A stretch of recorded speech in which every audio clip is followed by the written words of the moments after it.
علاء الدین خلجی حضرت نظام الدین اولیاء علیہ رحمہ کی بارگاہ میں حاضر ہونے کے لیے ترستا تھا کہ مجھے حضرت نظام الدین اولیاء کے حضور حاضر ہونا نصیب ہو، لیکن آپ اس کو کہتے تھے فقیر کی خانقاہ کے 2 دروازے ہیں، اگر تو ایک دروازے سے آیا تو میں دوسرے سے باہر نکل جاؤں گا، اور اگر تو نے زیادہ تنگ کیا تو میں تیرا شہر چھوڑ جاؤں گا، اللہ کی زمین بڑی وسیع ہے، تیرا وطن تیرا ملک چھوڑ جاؤں گا۔ ایک دن اس نے آپ کی خانقاہ کے اندر اچانک پہنچ کے آپ کی خانقاہ کے اندر جانا چاہا، تو آپ نے خادموں سے کہا دروازے بند کر، تو دروازے بند کر دیے گئے۔ بادشاہ سمجھا کہ یہ اتنے پکے لوگ ہیں فقیر کہ مر جائیں گے دروازے نہیں کھولیں گے تو کچھ تو خون ہوگا۔ اس نے کاغذ کے ایک ٹکڑے پہ لکھا اور خادم کے ذریعے حضرت کو پہنچایا۔ لکھا یہ کہ کیا بات ہوئی کہ بادشاہوں کی چوکھٹ پہ بھی بواب چوکیدار اور فقیروں کے دروازوں پر بھی بواب، فرق کیا ہوا شاہی میں اور فقیری میں؟ تو حضرت نے کاغذ کے ٹکڑے کی پشت پر لکھا فرق یہ ہے کہ بادشاہوں کے دروازوں پر جو بواب ہوتے ہیں وہ فقیروں اور سائلوں کو روکنے کے لیے ہوتے ہیں، اور فقیروں کی چوکھٹ پہ جو بواب ہوتے ہیں وہ بادشاہوں کو روکنے کے لیے ہوتے ہیں۔ اس نے کہا حضرت اگر آپ اجازت دیں تو میں آپ کی خانقاہ کی زیارت کر سکتا ہوں؟ آپ نے کہا جاؤ کر لو۔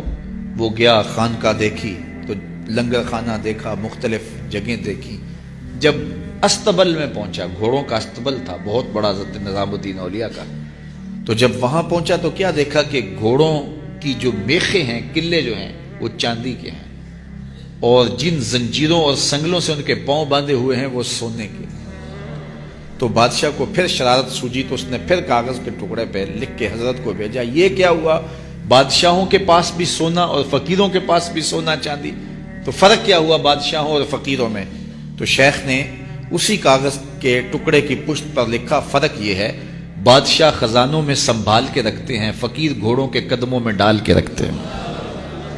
تو ان کے نزدیک سونے چاندی کی اہمیت کیا ہوتی ہے؟ جب بہار چین، یہ بہت بڑا قیمتی قالین تھا، ایران جب فتح ہوا حضرت فاروق اعظم کے زمانے میں، تاریخ پڑھیں تو یہ بہار چین ایسا قیمتی قالین تھا کہ اس زمانے میں اگر کسی کو وہ بہار چین پہ بٹھا دیتے تو وہ ساری زندگی ناز کرتا کہ میں بہار چین پہ بیٹھا ہوا ہوں۔ تو حضرت عمر کے زمانے میں جب ایران فتح ہوا تو وہ بہار چین قیمتی جو قالین تھا وہ اونٹوں پہ لاد کے مدینے بھیجا گیا، اور جب وہ مال غنیمت اترا اور اس میں بہار چین بھی تھا تو لوگوں نے پوچھا کہ کیا کیا جائے؟ کسی نے کہا مسجد نبوی میں بچھا دیا جائے، تو حضرت عمر نے کہا یہ اس قابل کہاں ہے کہ مسجد نبوی میں بچھایا جائے؟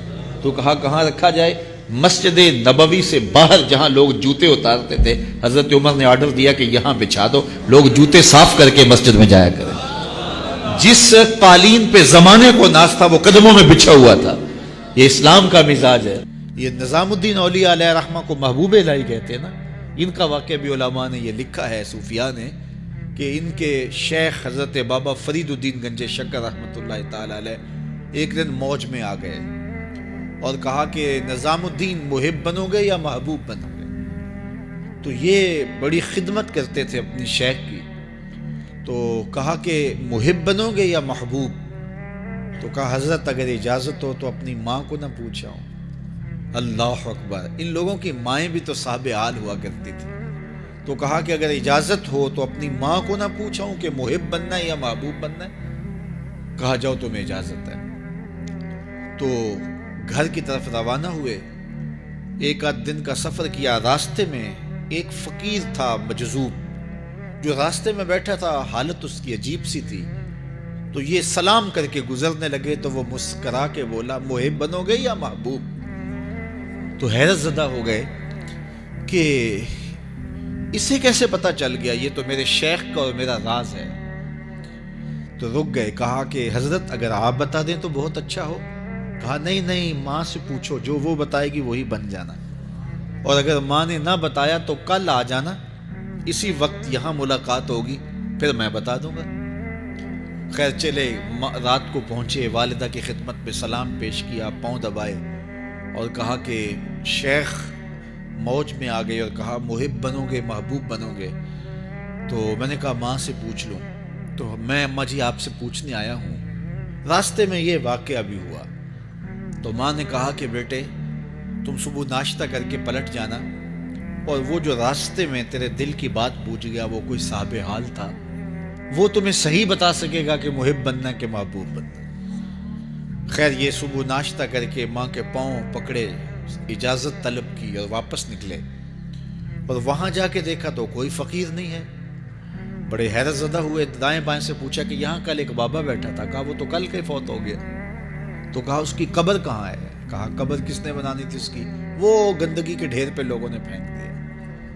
دل میں بڑے حیرت زدہ ہوئے، اتنا با کمال تھا، لیکن اپنی حالت یہ، خیر وہاں چلے گئے اور جا کے کھڑے ہو کے پوچھنے لگے، بندہ خدا دل کی باتیں بوجھتا تھا اور میرے ساتھ وعدہ کیا تھا کہ اگر ماں نے نہ بتایا تو کل آنا، اور اپنا پتہ ہی نہیں تھا کہ کیا ہونے والا ہے۔ یہ بات کہی تو بابا اٹھ کے بیٹھ گیا۔ عرش فرش تے بانگا ملیاں تے مکے پہ گیا شور، بلے شاہ سا مرنا ناہی تے گور پیا کوئی ہور۔ ہاں اٹھ کے بیٹھ گیا اور کہا کہ نظام الدین، محبوب بننا محب نہ بننا۔ محبوں کا یہ حال ہوتا ہے، نہ کفن ملتا ہے نہ دفن ملتا ہے۔ محبوب بنو گے تمہاری قبر پہ بھی میلے لگیں گے۔ فَاتَّبِعُونِي يُحْبِبْكُمُ اللَّهُ، اگر حضور کی اطاعت کرو گے، حضور کی فرما برداری کرو گے تو تم محبوب بن جاؤ گے۔ تو حضور کی محبت خدا کی محبوبیت کا ذریعہ ہے، اس لیے ہمیں حضور کا پیار اپنی روحوں میں موجزن کرنا ہے، حضور کی محبت اپنی روحوں میں اتارنی ہے، اور محبت اپنے تمام تر تقاضوں کے ساتھ جب روح پذیر ہوگی تو پھر ہمارا انداز زندگی بھی سنور جائے گا، ہماری آخرت بھی سنور جائے گی۔ محبت کے من جملہ تقاضوں میں سے سب سے بڑا تقاضا محبوب کی اطاعت ہے، کہ بندہ جس سے پیار کرتا ہے اس کی بات مانتا ہے۔ یہ ہے دعوی محبت کا ثبوت، اس کی دلیل۔ اور حضور کے صحابہ کی زندگیاں دیکھیے، ہمارے بدن پہ اتنے بال نہیں ہیں جتنے رسول اللہ کے احسانات ہیں۔ ہمارا ایک ایک بال قرض رسالت میں جکڑا ہوا ہے۔ خدا شناسی تو بڑی دور کی بات ہے، ہم خود شناس بھی نہیں تھے، ہمیں تو اپنے آپ کا بھی نہیں پتا تھا کہ ہم کون ہیں۔ اور مجھے بتاؤ، جس کو یہ بھی نہ خبر ہو کہ میں کون ہوں، اس کے پلے ہوتا کیا ہے؟ اقبال نے کہا تھا نا، اپنے من میں ڈوب کر پاجا سراغ زندگی، میرا نہیں بنتا تو نہ بن، اپنا تو بن۔ اور یہ اپنا بھی نہیں تھا، اسے پتہ ہی نہیں تھا، اسے شعور ذات ہی نہیں تھا، اسے خود آگہی کا نور ہی نصیب نہیں ہوا تھا۔ تبھی تو انسان ہو کے، اشرف المخلوقات ہو کے، درختوں کو، پتھروں کو، حشرات الارض کو، چوپایوں کو اپنا معبود سمجھتا تھا۔ انسان کی پیشانی کہاں کہاں رسوا نہیں ہوئی، درختوں کی جڑوں کو اس نے سجدہ کیا ہے۔ یہ کیچوا نہیں ہوتا مچھلی پکڑنے کے لیے جس کو کانٹے سے لگاتے ہیں، کسی زمانے میں یہ بھی انسان کا معبود ہے۔ پتھروں کو اس نے معبود سمجھا، بہائم کو، چوپایوں کو، لٹکتے پھلوں کو، برستی بارش کے قطروں کو معبود سمجھتا رہا، بادل کو معبود سمجھتا رہا، تنکوں کو، حشرات الارض کو، بہتے پانیوں کو، جلتی آگ کو اور چلتی ہواؤں کو اپنا معبود سمجھتا رہا۔ اسے یہ نہیں پتا کہ میں ہوں کون۔ اے تماشا گاہ عالم روئے تو کجا بہرے تماشا می روی، دنیا تجھے ڈھونڈنے نکلی ہے، تو کس کی تلاش میں ہے؟ یہ اشرف المخلوقات ہو کے، مقصود کائنات ہو کے، یہ اس کائنات کا دل اور کلیجہ ہو کے، حشرات الارض کو، سانپوں کو، بچھوؤں کو اپنا معبود سمجھ رہا ہے۔ یہ تو میرے حضور نے بتایا، یہ تیرے معبود نہیں ہیں، تیری دہلیز کے نوکر ہیں۔ ان درختوں کو پوچھتا ہے، یہ تو تجھے چھاؤں فراہم کرنے کے لیے، آکسیجن دینے کے لیے، تیرے ایندھن کے کام آنے کے لیے، تیرے ذوق نظر کی تسکین کے لیے، تجھے پھل فراہم کرنے کے لیے پیدا کیے گئے۔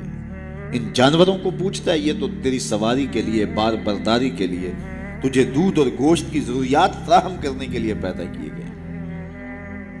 یہ چاند، سورج، ستارے، اجرام فلکیہ، یہ تیرے معبود کیسے ہو سکتے ہیں؟ یہ تو تیری راہوں میں روشنی اجالنے کے لیے پیدا کیے گئے۔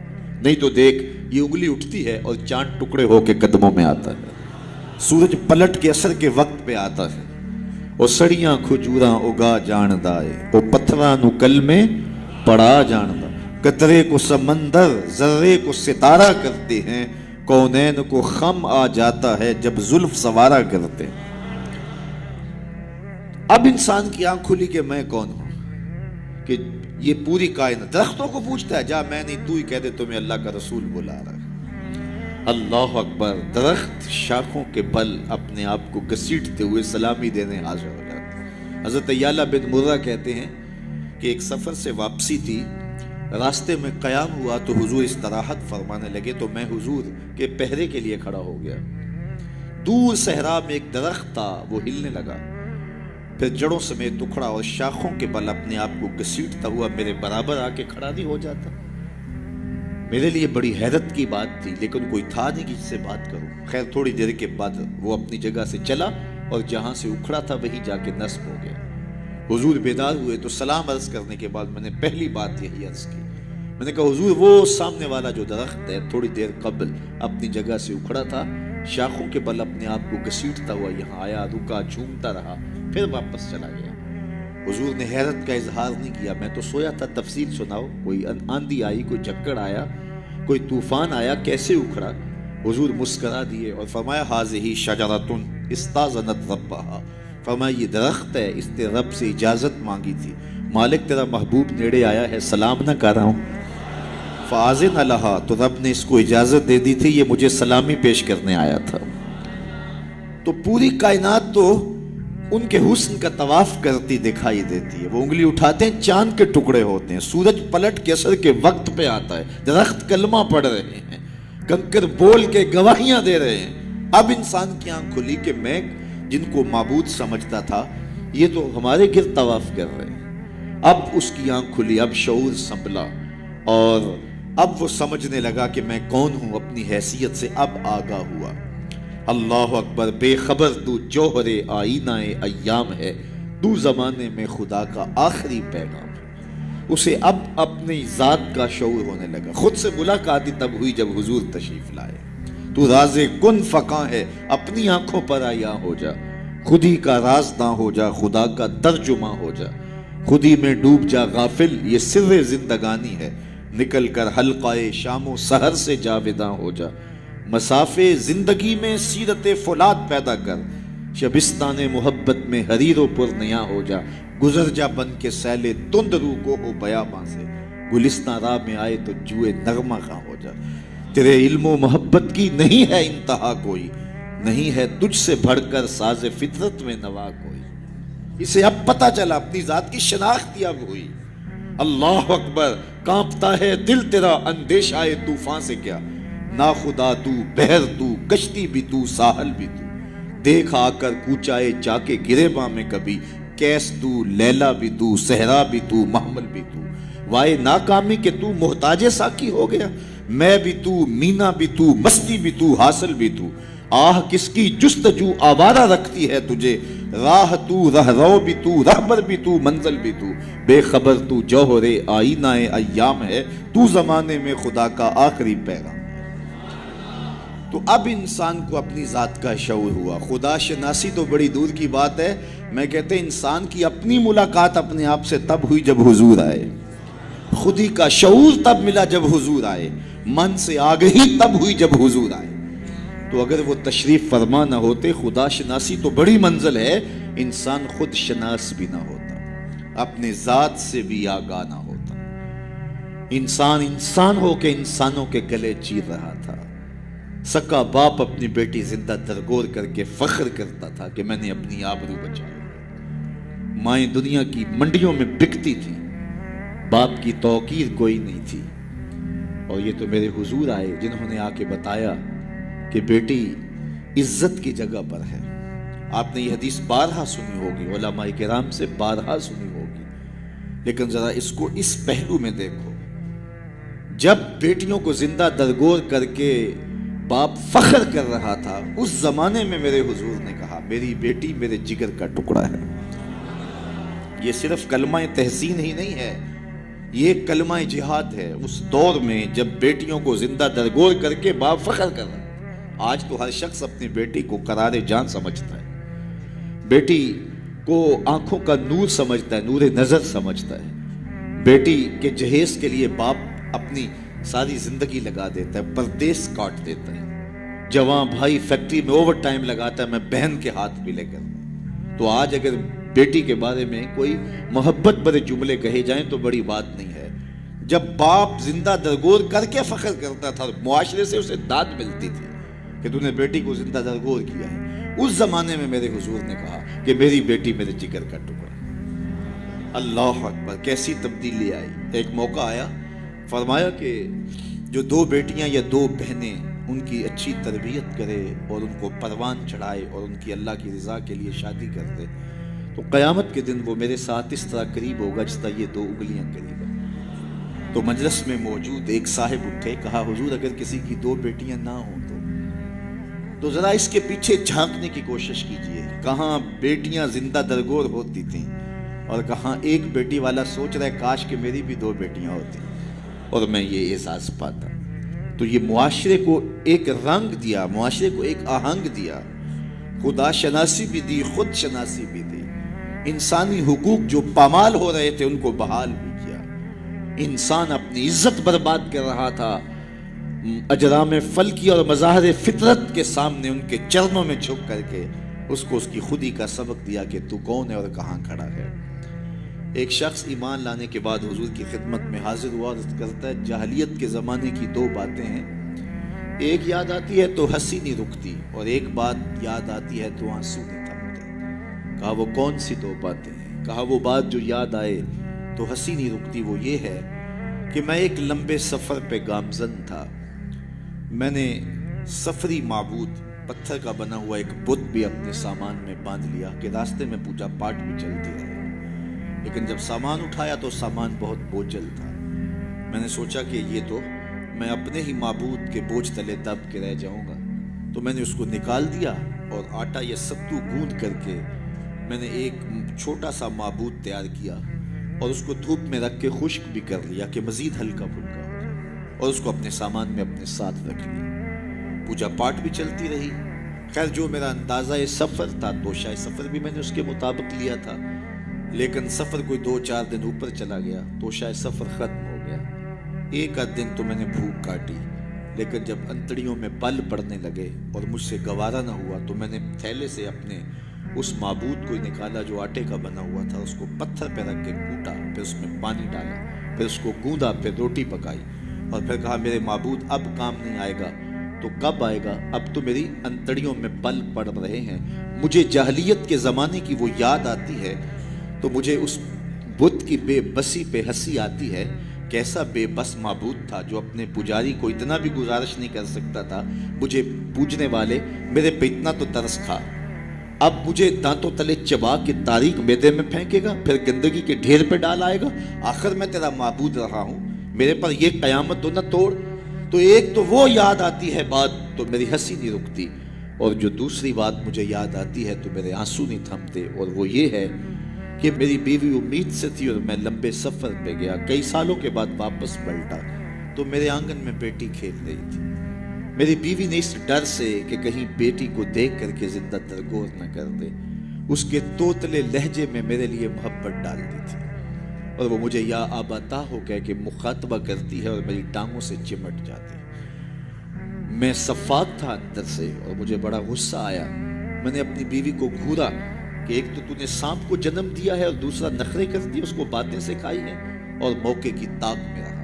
لیکن اس بیٹی کے سینے میں میرے لیے اس کی ماں نے اتنا پیار ڈال دیا تھا. بیٹیاں تو ویسے بھی باپ سے ٹوٹ کے پیار کرتے ہیں، بیٹیوں کی محبت تو مثالی ہوتی ہے.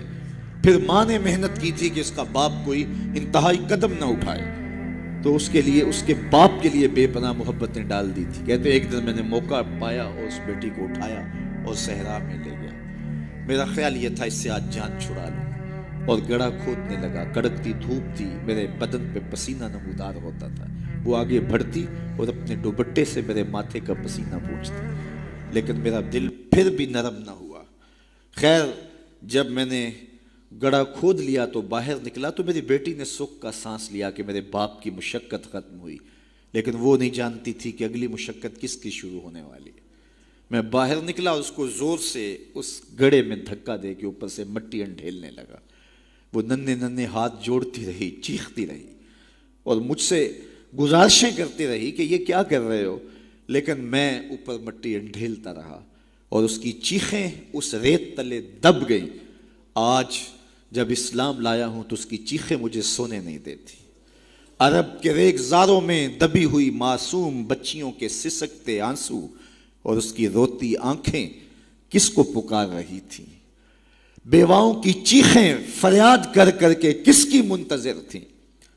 یتیم کس کو ڈھونڈ رہے تھے؟ کس کے منتظر تھے؟ زمانہ آنکھیں فرش بچھائے ہوئے کس کا انتظار کر رہا تھا؟ وہ جس کے نام پر داؤد نے نغمہ سرائی کی، وہ جس کے ذکر پر شاہ سلیمان نے گدائی کی.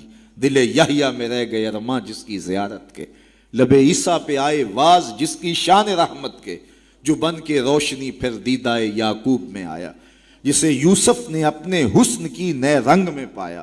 نہ دانم آ گلے خنداں چے رنگ و بو دارت، کہ مرغے ہر چمنے آرزوئے او دارت. ہر کوئی منتظر ہے، کوئی ہاتھ پھیلا کے کہہ رہا ہے ربنا وابعث فیہم رسولا. مالک آنکھیں بوڑھی ہو گئی ہیں، اب اس رسول کو بھیج بھی دے. حضرت عیسیٰ تو بولے مبشرم برسول یاتی من بعد اسمہ احمد، چلو نام بھی بتائے جا رہا ان کا نام احمد ہوگا. زمانہ منتظر تھا، پوری دھرتی انتظار کر رہی تھی. بیواؤں کی چیخیں اور یتیموں کی آہیں اور معصوم بچیوں کے دبے ہوئے آنسو جب ریت سے پکار کرتے ہوئے عرش الہی کو جنبش دینے لگے تو اللہ کو دکھی انسانیت پہ رحم آیا. آمنہ کی آغوش میں محمد عربی تشریف لے آئے. ناگہاں ساکن ہواؤں پر روانی آ گئی اور چمن کے پتے پتے پر جوانی آ گئی. آج زانو ازل نے صبح پہ انگڑائی لی اور مسکرا کر ایک کرن نے ہاتھ میں شہنائی لی. مخزن اسرار قدرت کے امی پیدا ہوئے، غل ہوا دنیا میں ختم المرسلین پیدا ہوئے. ایک بہار پھیلی نا، ربی ویسے بھی عربی میں بہار کو کہتے ہیں، ربیع الاول آغاز بہار. کہا محبوب تو محبوب ہے اور محبوبوں کو بہاریں ہی سجتی ہیں. جب گلیاں چٹکنے لگے گی، غنچے مہکنے لگے گی، جب کائنات بہار بن جائے گی، جانے بہار بن کے تشریف لے آنا. تو ان کی جلوہ گری، ان کی تشریف آوری انسانیت پر اللہ کا بہت بڑا احسان، اسی لیے اس کو جتلایا اور کہا لقد من اللہ علی المؤمنین اذ بعث فیہم رسولا. تو یہ احسان عظیم ہمارے اوپر ہوا، اتنی بڑی نعمت، وہ نعمت عظمیٰ جس کے لیے نبی منتظر رہے، نبیوں کی ٹیمیں منتظر رہیں، اور ہم نے کوئی آرزو تو نہیں کی تھی. وہ تو منتیں مانتے رہے. بحیرہ راہب کہاں بیٹھا تھا، نستورہ کہاں بیٹھا تھا، کہاں کہاں منتظر ان کی راہوں میں لوگ بیٹھے تھے. شب ہجر کی سختیاں کوئی اس سے جا کے پوچھے، تیری راہ تکتے تکتے جسے صبح ہو گئی ہے. زمانے منتظر رہے، صدیاں منتظر رہیں، لوگ راہوں میں بیٹھے رہے، ہم نے کوئی انتظار نہیں کیا.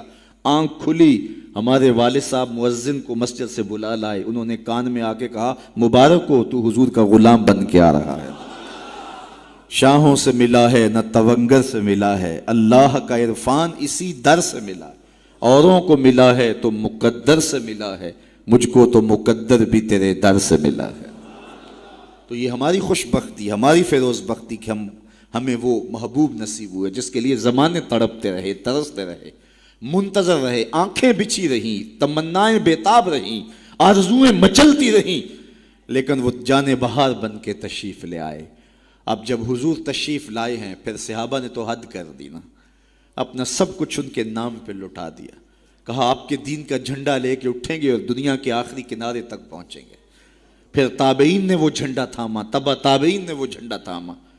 اس شخص کی کہانی ہم نہیں بھول سکتے جو گھوڑے پہ بیٹھ کے اللہ کے نام کی دعوت دیتے ہوئے آگے بڑھا، آگے دلدل آ گئی، زمین ختم ہو گئی، تو گھوڑے کی باگیں کھینچ لیتا ہے اور کہتا ہے مالک میرے جذبے تو جوان تھے، تیری زمین ہی ختم ہو گئی. اس پہ اقبال نے کہا تھا دی اذانیں کبھی یورپ کے کلیساؤں میں، کبھی افریقہ کے تپتے صحراؤں میں، دشت تو دشت دریا بھی نہ چھوڑے ہم نے، بحر ظلمات میں دوڑا دیے گھوڑے ہم نے. تو وہ ہمارے اسلاف تھے. آج میں اور آپ حضور کے میلاد میں آئے ہیں. ہم ایک لمحے کے لیے اپنے باطن میں اتریں، اپنے اندر اتریں اور سوچیں کیا ایک محفل سے حضور کی محبت کا حق ادا ہو جاتا ہے؟ کہ ایسے ہاتھ لہرانے سے حضور کا محبت کا حق ادا ہو جاتا ہے؟ کڑکدار نعرہ لگانے سے حضور کی محبت کا حق ادا ہو جاتا ہے؟ کیا لوگوں کو بلائیں، دعوت دیں، کھانے کھلائیں، بریانیاں کھلائیں تو کیا حضور کی محبت کا حق ادا ہو جاتا ہے؟ آئیے اگر حضور سے محبت کرتے ہیں تو سر سے لے کر پاؤں تک حضور کی غلامی کے رنگ میں رنگے جائیں. ہمارے استاد فرمایا کرتے تھے یہ نہ ہو کہ لوگ تمہیں پوچھیں تمہیں کون ہوتے ہو اور تمہیں بتانا پڑے کہ ہم مسلمان ہوتے ہیں، یہ دیکھو مذہب کے خانے میں اسلام لکھا ہے۔ فرماتے تھے صاحب کسی کو پوچھنا نہ پڑے، تجھے بتانا بھی نہ پڑے، تیری وضاقتہ، طرز زندگی، انداز معاشرت ایسا ہونا چاہیے تو دور سے آ رہا ہو لوگ پہچان کے کہیں وہ دیکھو آقا کا غلام آ رہا ہے۔ نور آنکھوں میں تو چہروں پہ اجالے ہوں گے، مصطفیٰ والوں کے انداز نرالے، دنیا میں بھی ان کے دم سے مقدر چمکا، محشر میں بھی ان کی رحمت کے حوالے ہوں گے۔ تو یہ میری اور آپ کی فیروز بختی کہ ہمیں وہ رسول اور نبی نصیب ہوئے۔ تو آئیے اپنی زندگی کی ایک ایک سانس حضور کے نام کر دیں، جئیں تو حضور کے لیے، مریں تو حضور کے لیے، اور اپنی زندگی کو حضور کی راہوں میں نچھاور کرتے ہیں، ان کے دین کا جھنڈا لے کر کے اٹھیں اور دین کے پیغام کو دنیا تک کے ایک ایک کونے تک پہنچانے کا عزم کریں۔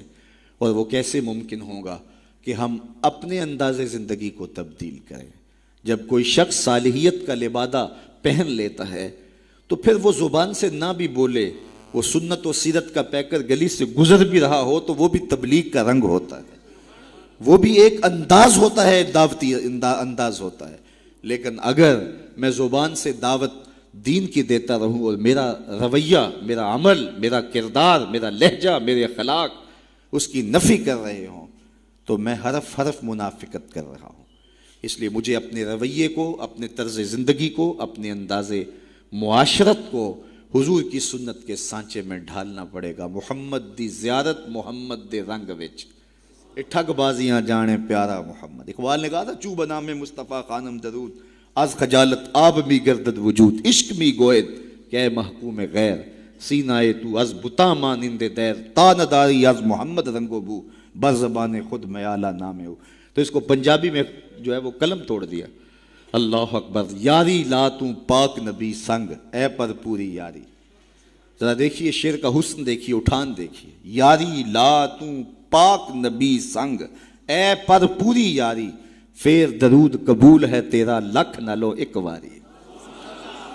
تو اپنے آپ کو ان کی محبت کے رنگ میں رنگ لو اور پھر دیکھنا کہ حضور کی محبتیں اور رحمتیں کیسے برستی ہیں۔